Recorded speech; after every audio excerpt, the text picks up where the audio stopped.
Friends তারকা Matthew পেরির মৃত্যুর আগে তাকে কেটামিন সরবরাহের অভিযোগে অভিযুক্ত ক্যালিফোর্নিয়ার চিকিৎসক সালভাদর প্লাসেন্সিয়া দোষ স্বীকারে রাজি হয়েছেন বলে জানিয়েছেন যুক্তরাষ্ট্রের ফেডারেল প্রসিকিউটররা। গতকাল সোমবার দেওয়া এক বিবৃতিতে বলা হয়, প্লাসেন্সিয়া কেটামিন সরবরাহের 4টি অভিযোগে দোষ স্বীকার করবেন। এসব অভিযোগের সর্বোচ্চ শাস্তি 40 বছর পর্যন্ত কারাদণ্ড। আগামী কয়েক সপ্তাহের মধ্যেই তিনি আদালতে আনুষ্ঠানিকভাবে দোষ স্বীকার করবেন বলে আশা করা হচ্ছে।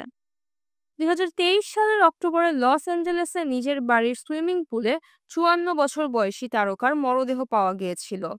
ময়নাতদন্তে পেরির মৃত্যুর কারণ হিসেবে পাওয়া যায় কেটামিনের তীব্র প্রভাব। এটি একটি নিয়ন্ত্রিত ওষুধ, যা চিকিৎসকের পরামর্শ ছাড়া কেনা যায় না। কিন্তু অনেকেই এই ওষুধ দিয়ে নেশা করেন। তবে ম্যাথিউ পেরি কী হিসেবে গ্রহণ করতেন তা সে মুহূর্তে বোঝা যায়নি।